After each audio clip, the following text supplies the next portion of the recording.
Okay, now one thing that I would say, big reason why I went with the 2601, two reasons.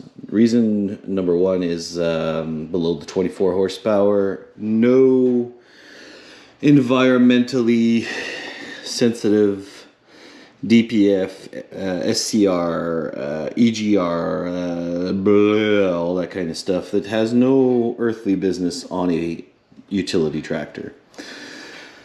I mean, seriously guys, sitting around in traffic, you guys do thousands of times more pollution in a year. Even if you're sitting in a damn city bus, you're doing more pollution than I ever will with this tractor using it. So just take a chill pill. We don't need that stuff. Also, this is Canada. That junk works really good in Florida or California or I don't know where the hell you guys, where it works well. But up here, it's nothing but garbage and problems. So even if it works well, and even if you know how to use it, and even if you do your due diligence and have all your regens done and all that kind of stuff, it is very problematic. So yeah, none of that stuff on here. Love it. This engine is a work of art. There's no way around it. This is absolutely a work of art. The way Kubota builds their engines is amazing. So we got this line coming directly from our fuel tank. This is not changed in design. I'm gonna get myself a chair here. It's not changed in design for the last 20 years that I know of. I mean, it's works. It's great. It's a good design. All right, so getting back to this engine. Like I said, work of art, absolutely amazing. I can see there's a lot of stuff on this engine, and this is what they call an ETVCS, whatever that means. It is I forget what the E is, but it is the tri-vector combustion system. So E, I think, is for ecology or environment or some granola crunch or stuff like that. Actually came out in the 90s, the first ETVCS, and they've got this pre-combustion chamber thing with the pistons and the air swirls around, and then the fuel goes in and everything dances. The molecules all have a great stoichiometric time, and you get boom, and your engine comes to life. So it's good stuff. The simplicity is amazing. Now, there has been some cost-cutting measures over the years that I can add out. Fuel tank being plastic, absolutely nothing wrong with that. Use the gravity. Good old gravity. Was working thousands of years ago, works today. Through this fuel line, feed your fuel filter. This used to be aluminum, now plastic. I don't think that's a problem. I really don't. The aluminum sometimes could cause corrosion, so plastic, as long as it's a good size, good quality, shouldn't be a problem. Beautiful thing that Kubota started doing in the last couple of years that I was working for them, and I see they've continued doing that right now, is the auto bleed function. So they know the average home gamer with these kinds of things is not a diesel mechanic. And one of the things about a diesel engine is when you run out of diesel, they can be a pain to get restarted. It's not like a gasoline lawnmower where you just put some fuel in, get it going again. You got to do a little bit of Dancy bleeding. So what they started doing is actually running this line here that goes to the top of the fuel reservoir. I don't know if you can see that, it goes right there. So if you do run out of fuel, what's going to happen is the fuel's going to rush out and there won't have a chance to create an air pocket in here. It's going to bleed itself all the way up. So you don't really have to do anything to bleed these guys. So then after that, there's another one here. If you guys can see it, it's going to go to my injectors. So I've got a couple of returns, and then my injector return line, which is right here, does the same thing. So sorry, I got some serious allergies. It's not COVID. I might sneeze at every moment.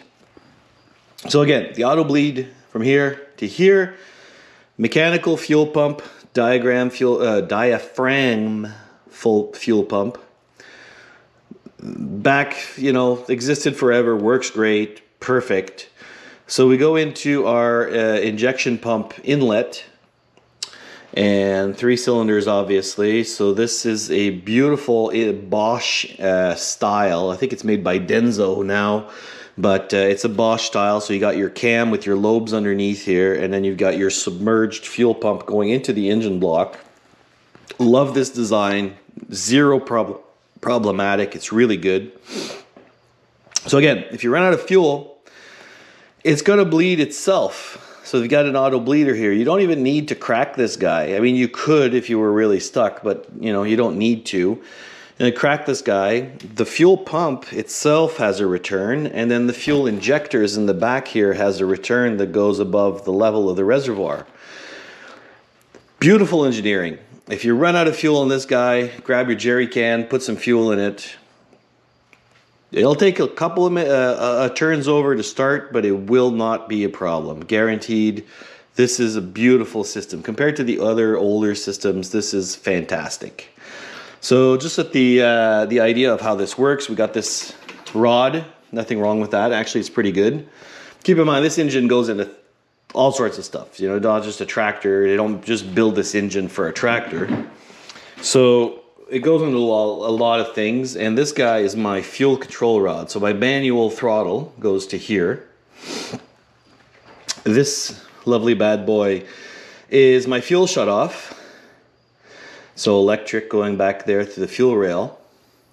This guy over here, which they have a crimped sleeve on it, this would normally be my governor setting screw. So this would be the screw that would limit the maximum fuel that the fuel pump will deliver. So, you know, do not play with this screw, because you will be affecting horsepower, and some government agent might come down and say, hey, your tractor gives you 27 horsepower instead of 24 there. You got to pay a fine. So leave that cap on there. Very important. This is probably for a manual shutoff. So, I don't know, in the Kubota used to have this thing, instead of having this one that needs to be energized to run, they used to have one that would only energize to stop. So it was like a big pull solenoid, and it would just go pluck, turn off, pluck, turn on naturally. And of course, if you ran out of battery and you went to shut your tractor off, it wouldn't turn off. So you'd actually have a manual rod. You lift the hood up and just click, turn it off. Nice design, worked well. This works well as well. You know, the solenoid to keep everything on. Great stuff. Nothing bad. Beautiful little air filter. They've had the plastic housing ever since I remember. This is I don't know how long this will stay there. Anyhow. So this guy, this is part of the filter, by the way, if anybody doesn't know. So this actually blurbs out water and dirt. Let me just explain here. Put that over here. So we've got air coming in from the snorkel. Nice high up in the air. Shouldn't have any problems with taking in water. And then at the end of the filter, this is kind of designed, and we got a pre-filter here, so this is good. This guy, don't take it out for no reason. This guy is there so that when I'm servicing the big one, nothing goes in there. Okay, so keep that in mind. Also, for you guys that like to wash your tractors all the time, keep in mind, don't shoot water in here. I mean, this little valve has a capacity to clean it a little bit. But you don't want to be shooting water in this guy and shooting it in your engine. Bad idea. So what this guy does, pretty little air filter, air comes in, and the way this is designed, it'll actually start to spin. So the air is spinning, spinning, spinning, spinning. Some of these actually, the bigger ones actually have fins on this in a line that actually facilitate the spinning, the centrifugic or centrifuge force of the dust. So since the dust is heavier than the air, it'll actually cling out to the sides, and then when it clings out to the sides, it'll kind of accumulate here, and then you can just go and blurp this guy or take it off, and dust and stuff will come out. So they have a beautiful arrow saying top. And this is one of those jobs that requires a bit of finesse, okay? You just don't muscle this guy into position. You take your time to align it, make sure that the clips are out of the way. These used to be out of metal, actually, and this is one place that I'm happy to see the plastic conversion. The metal ones would rust, and then it was a joke because, I mean, people don't check their air cleaners on a daily basis, obviously. You've got bills to pay and kids to raise. So this would seize up, and it was just a nightmare. So yeah. One more thing here. We got this little, I don't know, safety wire lock, and this is to limit the maximum RPM of the engine. So just a little kind of note there. They've got the screws, they got the minimum, no safety lock on that one, obviously. But the maximum, they don't want you to over rev with your lever there, the engine. So they put a little safety lock. So if this guy's cut and you have a warranty issue with your engine, you might have some problems. So, you know, keep that in mind. Let's go have a peek at the, oh, well, might as well, since I'm here, might as well take a look at the hydraulic pump. So this is the guy right here, hydraulic pump. The inlet is, hold on, I'm starting to think it's a double. Well, it is a double hydraulic pump. I did not know that. Okay, perfect. So this is actually really, really well designed. We got ourselves our suction line out here, which is a big, beautiful rubber hose that actually is a metal hose. I don't know if you guys can see that. Big ass metal hose, rubber, going into the engine. I don't like this hose clamp, okay? I don't like that. I think that is cost-cutting measure that, I don't know. That one is crazy. So the reason I don't like it is we could get some air in there. So this, you've got negative pressure or a good old vacuum in this line. Your pump is sucking in fluid, transmission oil, in here.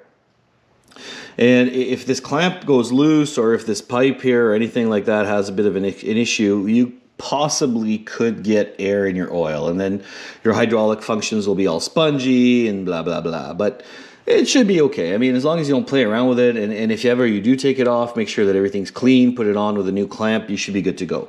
So then we've got a steel line and we got a rubber line coming out here. So we got a double pump, pump 1, pump 2. And this guy here looks like it's going to the back. So this would be a steel line going to the hydraulic system, I believe. I will check into that.